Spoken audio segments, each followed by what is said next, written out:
Just over 30 years ago, this place came to the attention of the world. Ever since then, the name Serengeti has conjured up images of the last great herds.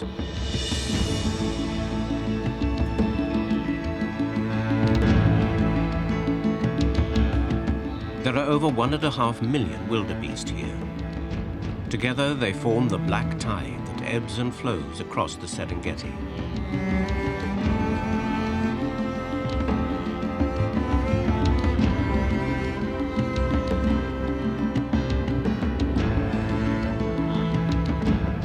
The movements of the great herds, like those of many other creatures, will shadow the rains.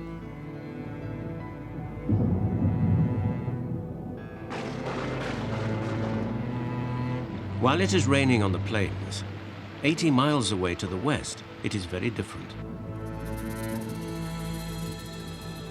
This place is Kirawira, a 10-mile stretch of leafy riverbed. Hidden away from mainstream Serengeti, yet tied to it by the wildebeest which come here every year, and by this.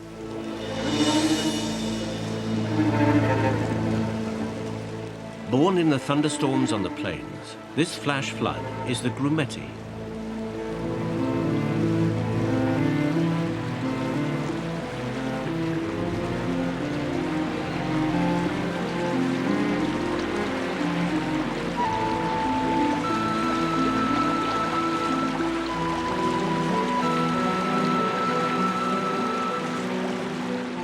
The swelling black tide of the wildebeest gathering away on the plains and the brown flood of the Grumeti are the twin tides that come here every year, the tides of Kirawira.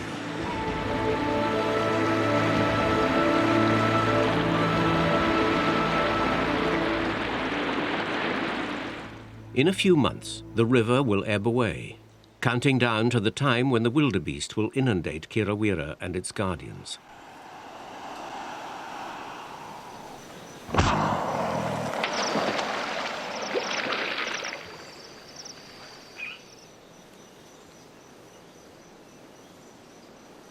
This is the story of those few months, of the opportunities and the ordeals for the riverside animals as Kirawira dries to become a corridor of sand. But now it is the end of the wet season, and the last of the rain is draining westwards.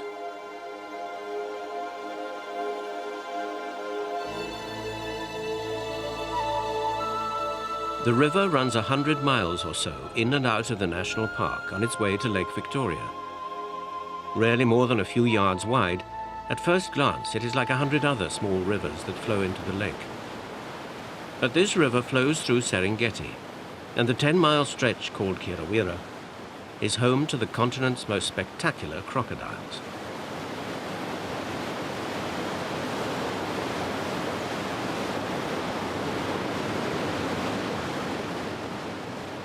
Unable to challenge the full force of the spate, these little fish have had to wait until now, as the flood begins to falter.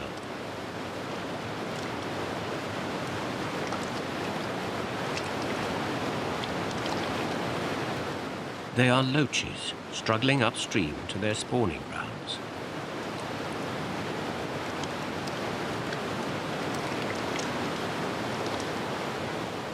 The loach has an underhung mouth with suction disc grip. By alternately clamping fast, then swimming hard, the little fish inch their way up against the rapids.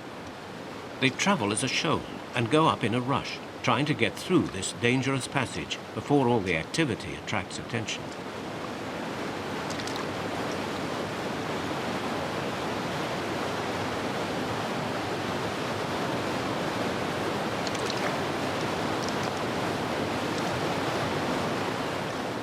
The concentrated fish are a windfall for the green-backed heron. Although she takes them as fast as she can, most will get past her. By the time the monitor lizard and the hammerkop arrive, the larger part of the shoal is already through. Swamping the predators for a few minutes at a time, means far fewer losses for the loaches as they struggle upstream on their yearly migration to spawn.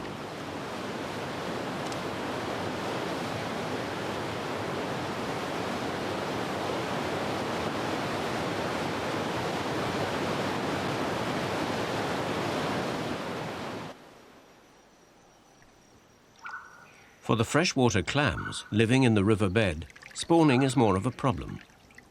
They cannot swim upstream like the fish. In the ocean where they originated, their larvae are dispersed by the tides. But this tide is a one-way ticket, all the way downstream to Lake Victoria. The problem is solved in a remarkable way, for without knowing it, many of the passing catfish are picking up passengers. The microscopic clam larvae search out the fish and attach to their gills as they pass upstream. Some weeks later, already changed into tiny clams, they will fall off, ready to take up life in the riverbed.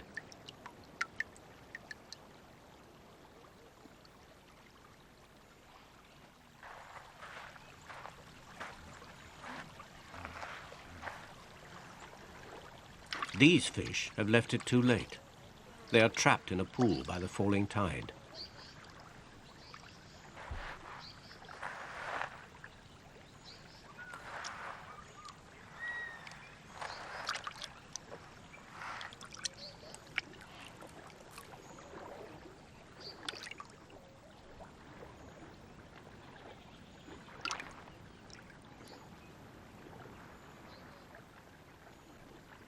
Although not the most sporting of fishermen, the monitor lizard is one of the most versatile. Lacking the sharp beak and reflexes of the heron, the lizard's fishing is more holistic. It sweeps the pool, using its whole body as a seine net to try and trap the last of the landlocked fish.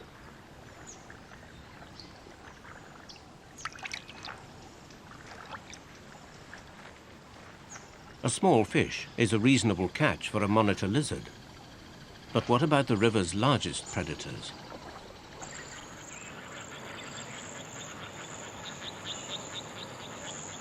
Incredibly, even Kirawira's giant crocodiles will stoop to catch tiddlers, if there are enough of them.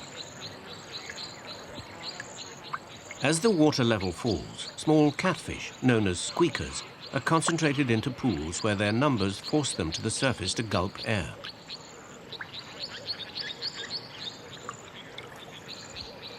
Compared to the seining technique of the monitor, the crocodiles is a more communal approach.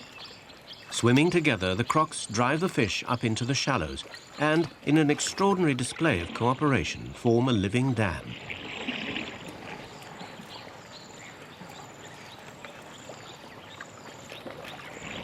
Lying 4 or 5 abreast across the river, they can find the fish in a reptilian corral where they can feed on them at leisure.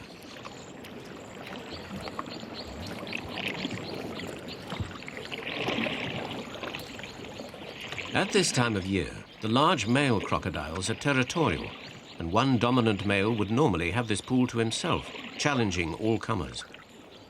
But a fight here would break up the dam and release all the fish.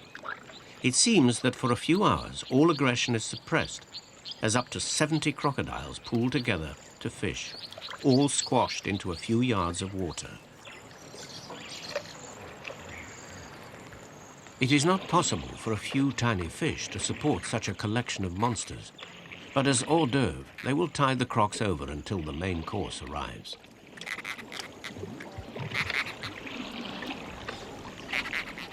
There is no escape for the shoal this time, and all the activity attracts birds to get in on the act. The hammercop's approach is to hover, then snatch.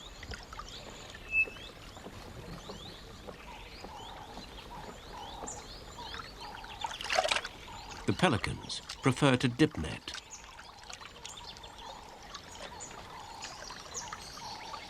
And the woodstock to tickle and probe.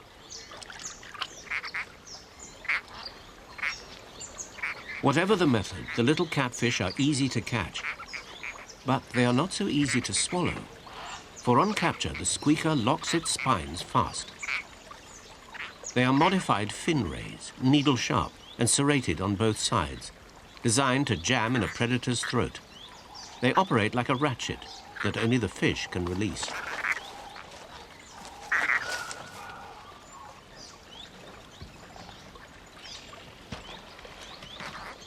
The pelican is like a child with a sore throat who has been given a bag of crisps, determined to eat every last one, no matter how excruciating it is. It might be an hour before all the fish relax, but the only alternative is to try and break down the spines.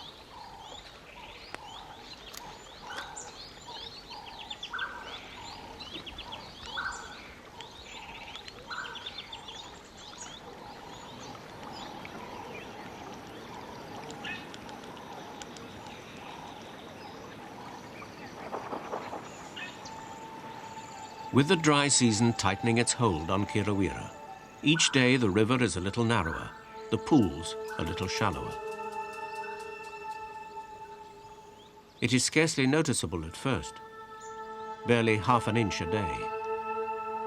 But the rocks carry the record, like plimsoll lines or bands on a glass of draft Guinness.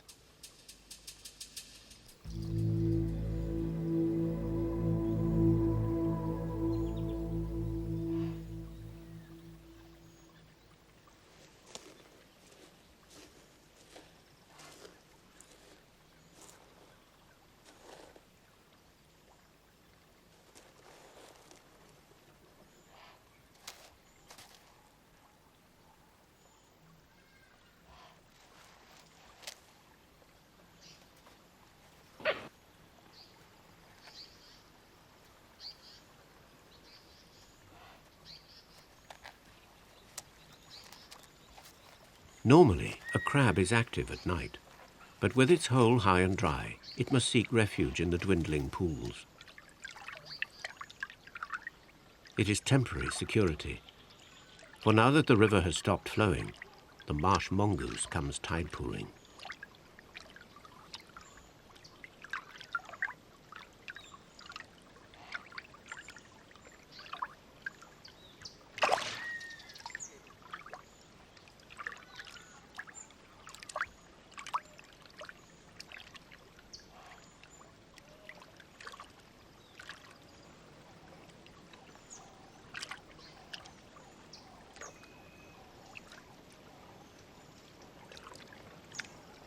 Every moment spent close to deep water is an invitation to a crocodile.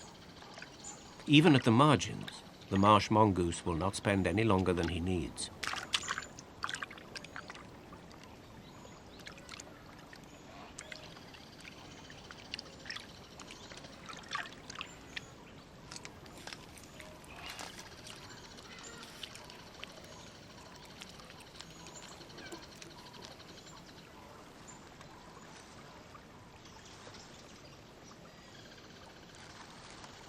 The receding river exposes more food each day and puts the overhanging trees more out of reach, so it is a good time for the riverside birds to nest.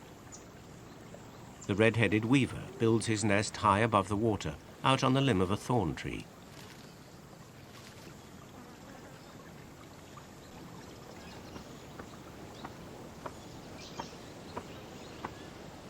The saddle-bill storks use a thorn tree too, and will build their nest right at the top.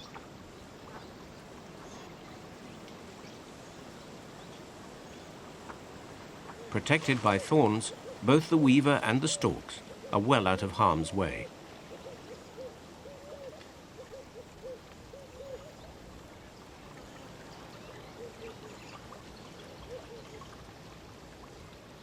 The green-backed heron chooses to nest here, in a clump of reeds just a few feet above the river and its giant crocodiles.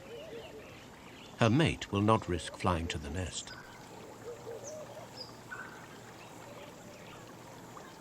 To raise their family, the herons must rely on stealth and camouflage. As they change duties, they have due cause to be cautious. For their eggs are hatching, and visits to the nest will need to be more frequent when they start feeding their chicks.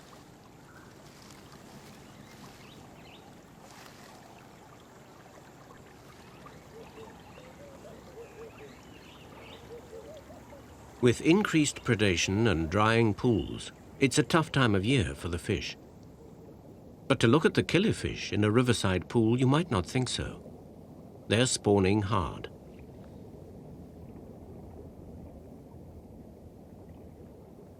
The colorful suitor looks devoted and protective, a shining example of a modern male. But really, he is holding her down. Each time the pair stops, he braces the female so that by curling her lower fin, she can push an egg beneath the sand.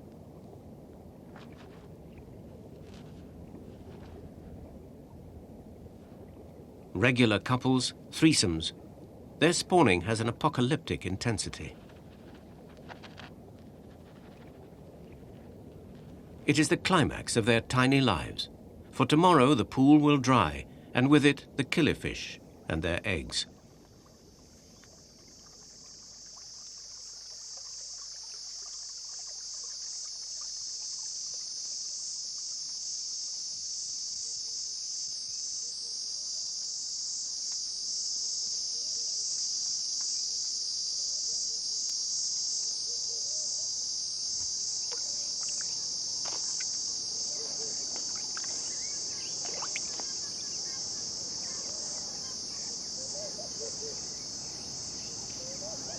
Some creatures can move on.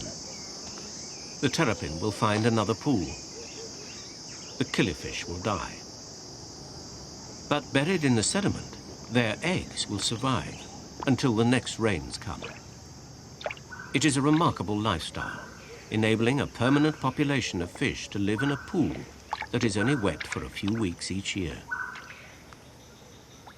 Just occasionally, all the flicking and jumping will get one of the killifish to the safety of a nearby pool.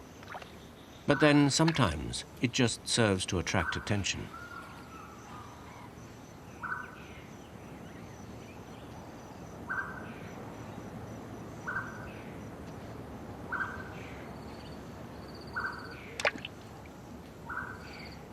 It is perfect timing for the heron. She's catching food for her youngsters now, and a killifish will be a lot easier to regurgitate for her chicks than a spiny squeaker.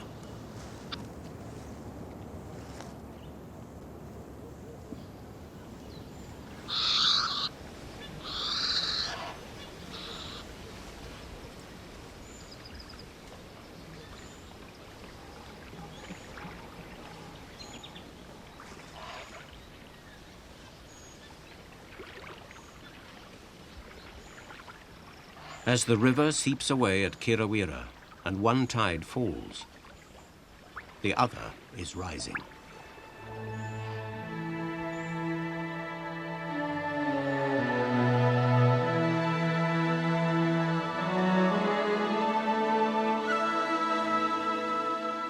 "80 miles away to the southeast, the black tide has turned.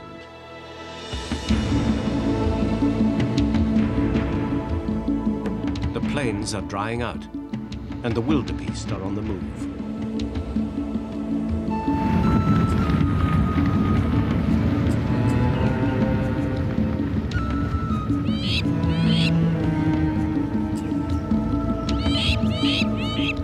No individual can halt this tide as it gathers pace and heads out to the west, towards Kirawira and its giant crocodiles.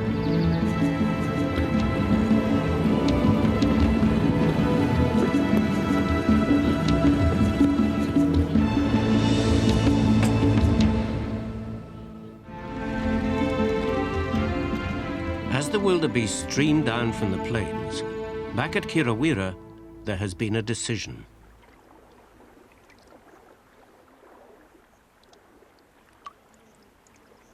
Although the herds migrate from the dry season drought, who would have thought it of clams? Their pools are warming up and drying out, so they have decided to move. Like any decision made without consultation, it starts off with everybody going round in circles.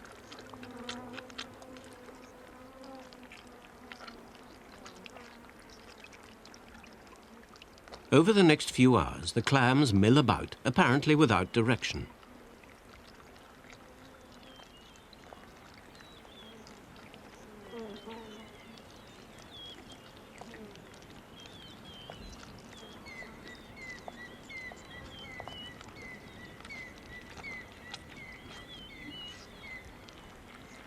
Some of them will bury down to wait out the dry season in the riverbed. The others keep searching for an exit. Eventually, almost all will find the way out.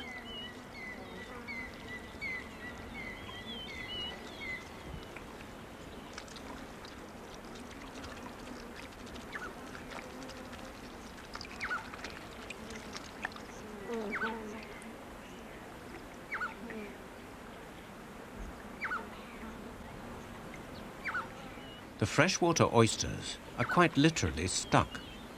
They cement themselves to rocks. They cannot move, and unlike the clams, they cannot survive long out of water.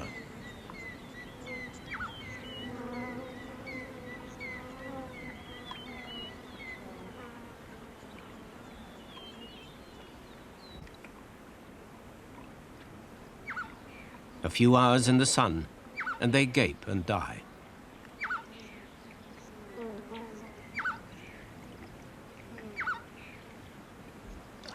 The oysters are only ever seen when the river is this low, and although they smell good, no one quite knows what to do with them. Surrounded by water, they are out of reach of Kirawira's most voracious predator. Safari ants scour the riverbed for prey, but they trek past the clam without even recognizing it as food. It is clammed up so tight that they cannot even smell it. Unlike the oyster, the clam can seal its shell with a waterproof varnish.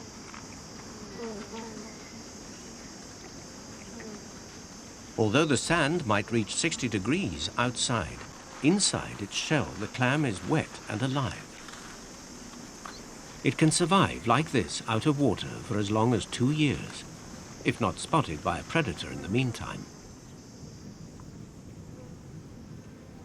Baboons feed mostly out on the surrounding plains, but food out there is scarce now, and some are forced to glean a living through beachcombing.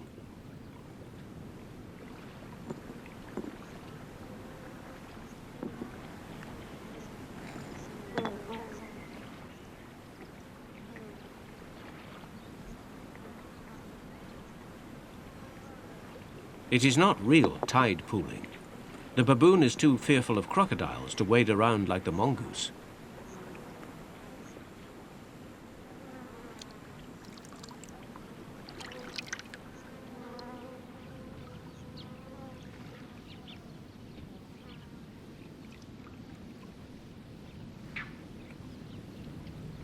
A vervet monkey would eat clams too, but his jaws are too weak to open them.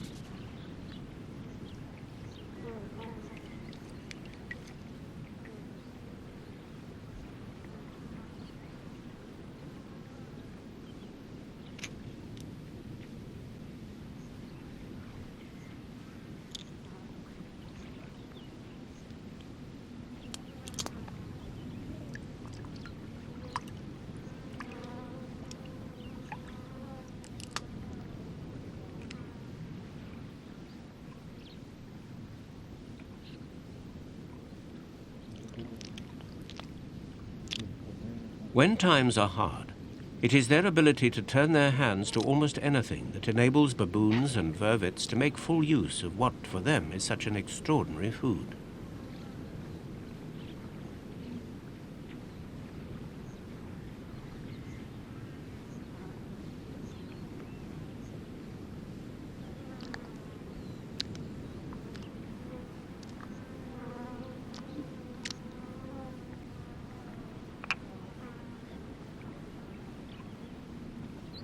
Although effective in his application of brute force, the baboon with his mole-grip jaws is crude when compared to the open-bill stork with its combination tool of a beak. The storks come here for a few weeks every year from the shores of Lake Victoria to harvest these pools.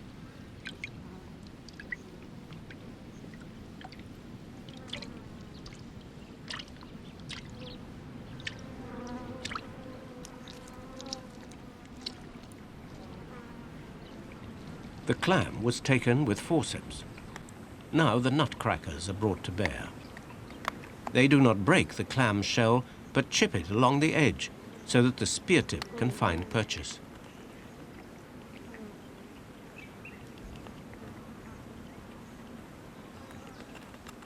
The sharp edge of the fused lower mandible then cuts the muscle like a knife.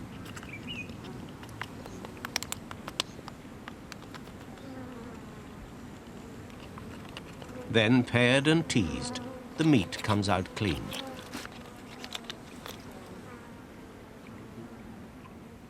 Eating little butt mollusks like this makes the open-bill stork a true specialist.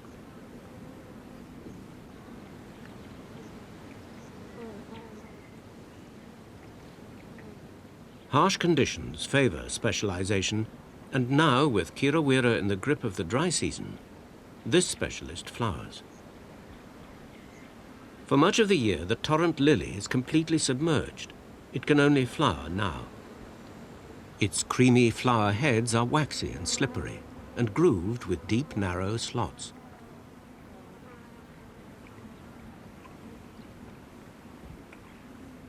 When a visiting butterfly tries to land, it finds purchase difficult. In trying to hang on, its foot gets guided into the slot, and as it is pulled free, it triggers the flower. There.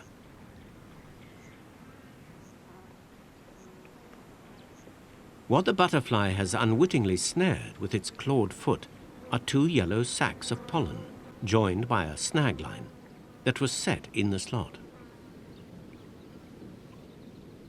It will fly on to the next flower and transfer the pollen sacs in much the same way. It's a neat pollination story for the torrent lily. Not so for the butterfly. For at the next flower, it is trapped. The pollen sacs have jammed in the slot, and with them the butterfly's legs. The story is over for the flower. It is now being pollinated. The butterfly can struggle for hours, sometimes days, becoming weaker and weaker. Other insects do get caught. Although not the intended victims, sooner or later their struggling will catch someone's eye.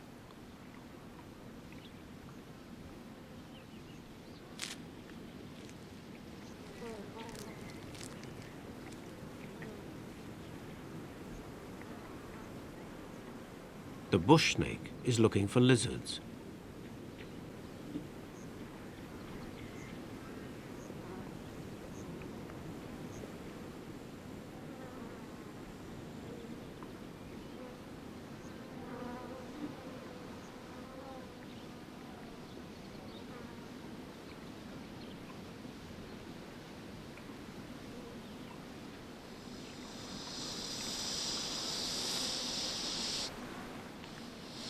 It's not large enough to pose a serious threat to the flap-necked chameleon, but it's more than enough to set him on edge. It's probably as close to panic as a chameleon ever comes.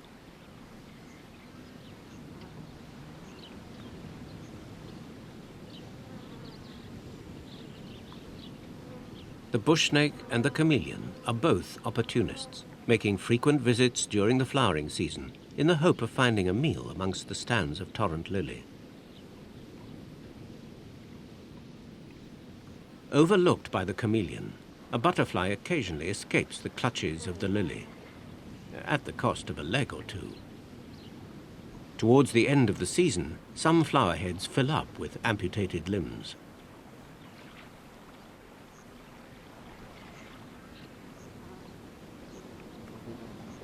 Most of the butterflies will not leave until, dead or dying, they fall like confetti.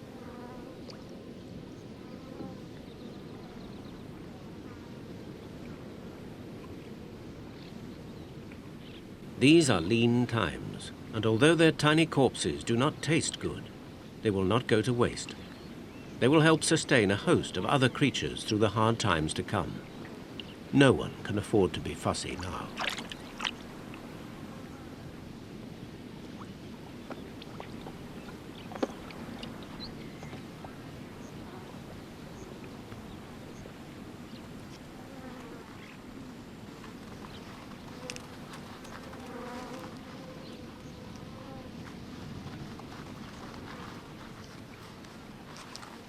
butterfly being held by its leg in a flower is a delicate prelude for the drama to come.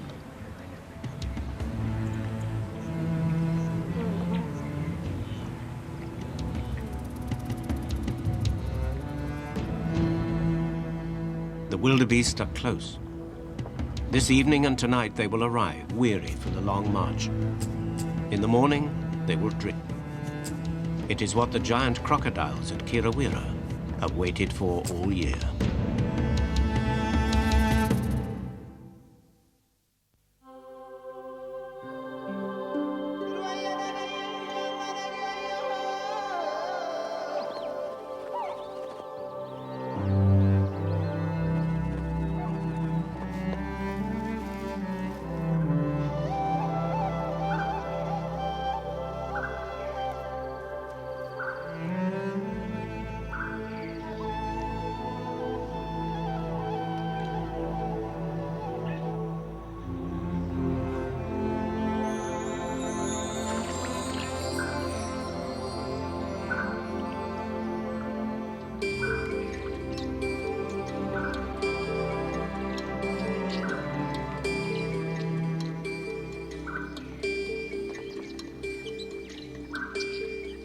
It starts like any other day at Kirawira.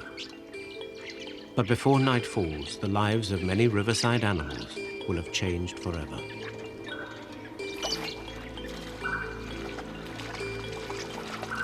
Drinking and washing are always times to be wary, but today even more so.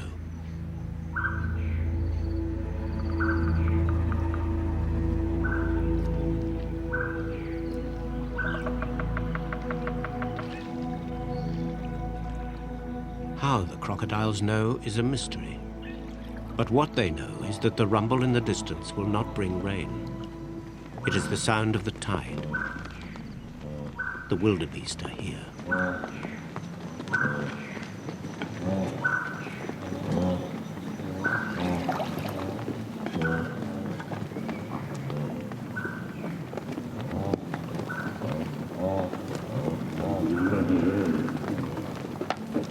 The great herds have traveled almost 100 miles from the plains where they calved.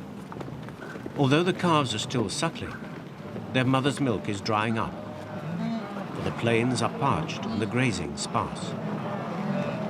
All are tired and all are thirsty.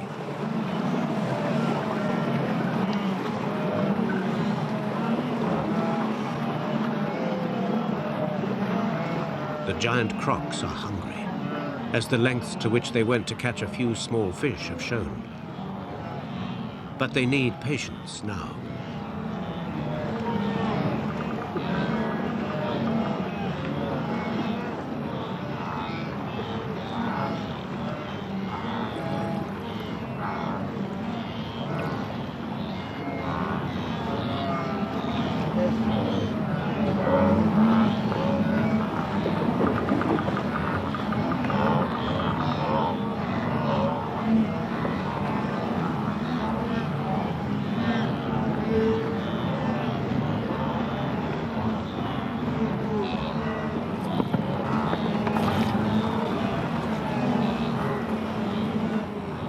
Given the choice, the crocs target calves.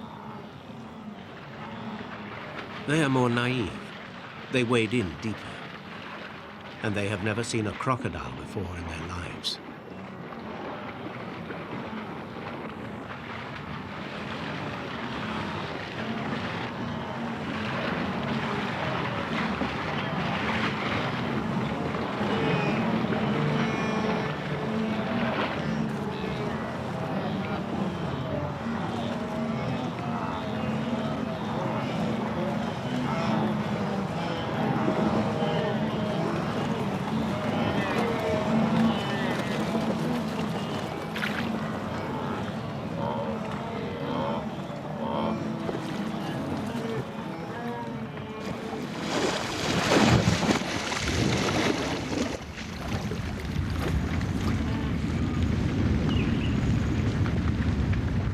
Once they have drunk at a pool, the wildebeest will be back.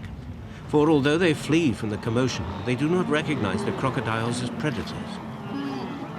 That will take time,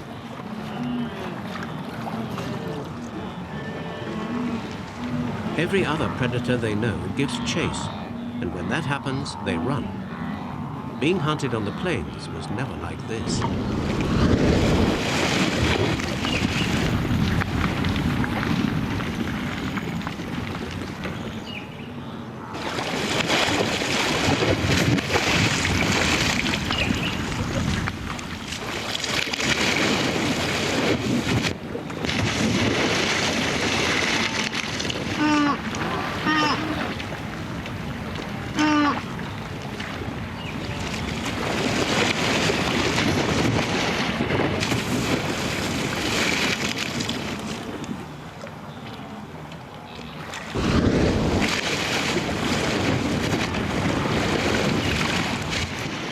There is an old hunter's theory that if you get grabbed by a croc, then you should go for its eye.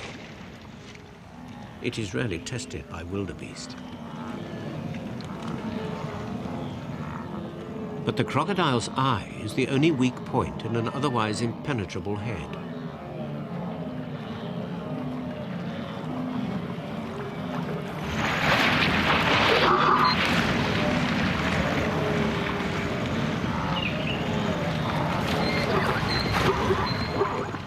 It is a remarkable escape, deserved by such a spirited response. And the zebra's stripes still line up, so it's not badly hurt.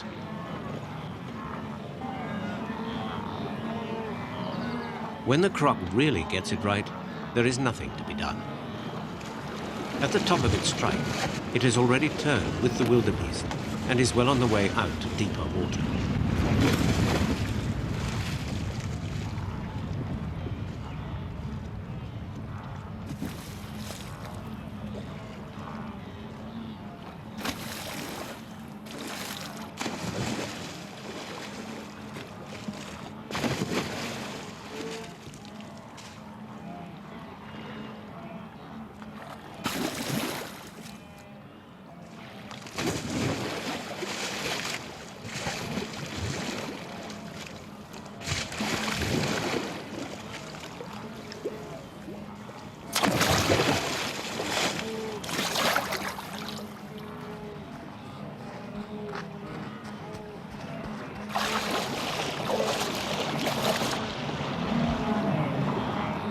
There are hundreds of such giants at Kirawira. Together, they form the most dramatic collection of crocodiles in Africa, sustained by this flood of wildebeest.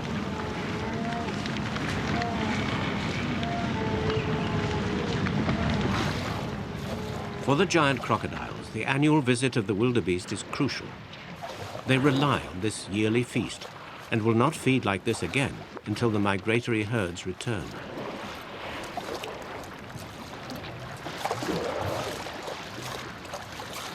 Like all large reptiles, an individual crocodile needs surprisingly little food. To keep ahead, each adult need eat only half its body weight in food a year.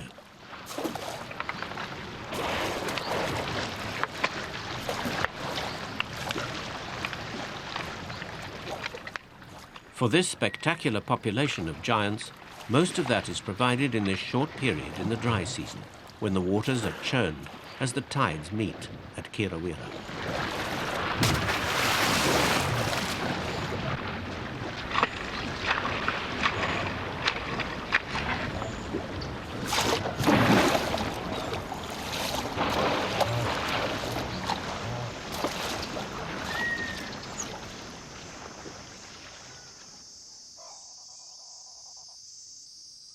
In the aftermath of the flood, all that remains is a few wildebeest hairs.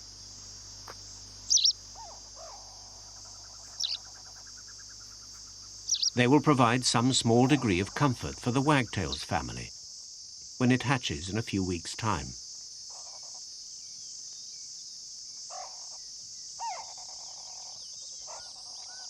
Throughout the dry season, everything has been concentrating in the few pools that are left. Shallow and warm, they can bloom within hours. It is a froth of floating algae that rises to the surface in the sunlight.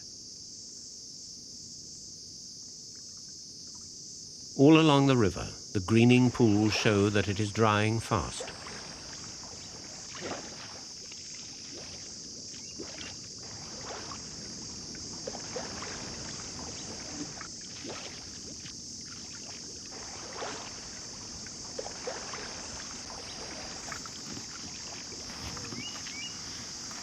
crocodiles, and catfish must move now.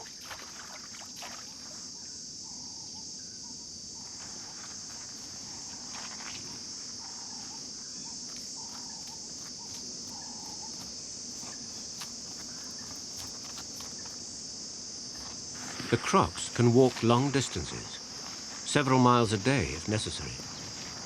But it is hard work for a giant, even harder for a catfish, which will seize up if its skin dries out, so can only manage short walks between pools. Both need to try and find permanent water, the few deep pools that will not dry out.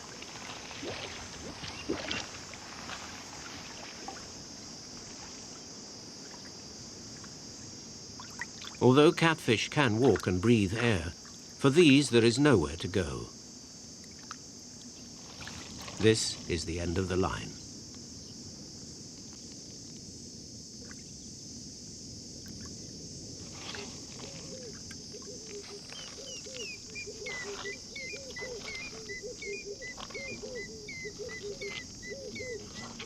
The terrapin must bury himself while the mud is still soft enough. In a few hours' time, it will be too late.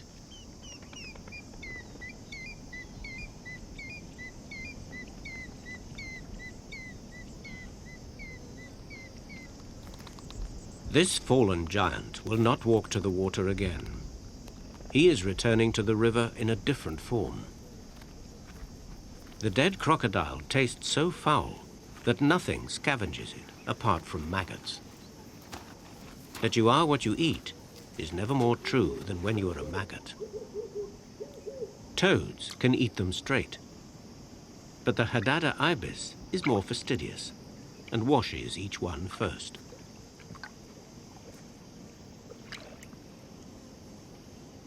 A few days later, as a result of all those maggots, the riverbed begins to heave. By pumping up the front of their heads, the first of the red-eyed flies force their way to the surface.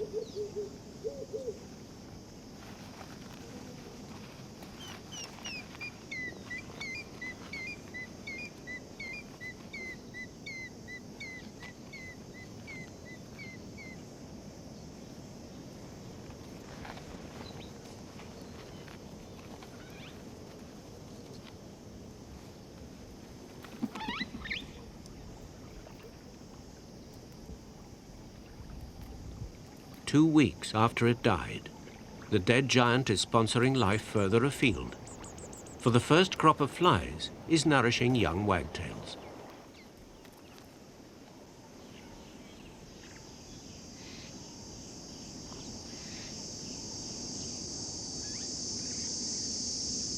It is the height of the dry season. At Kirawira, the plains are scorched, the thorn trees bare. For most of its length, the riverbed is waterless.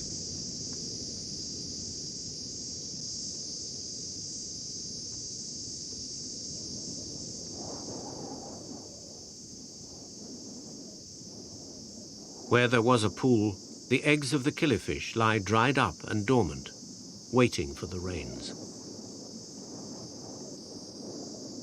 The adults' influence is not over yet, for when the pool floods, their husks will ensure a good crop of plankton and kick-start their youngsters on the sprint to maturity.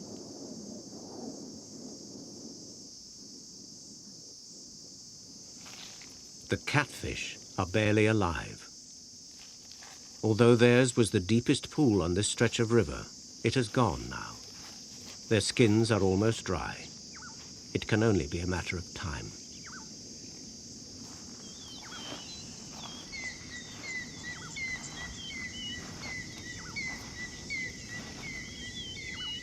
In its daily cycle, the human spirit is at its lowest ebb just before dawn. It is the witching hour, a raw and desolate time. For Kirawira, in its seasonal cycle, that time is now. Witness to perhaps 100 such cycles, the next tide here will be this giant's last. The only comfort in that bleak time before dawn is in knowing that dawn will finally come.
This time, when there is a rumble in the distance, there is no response from the giant crocodiles. They know that this time, the tide is the Grumeti.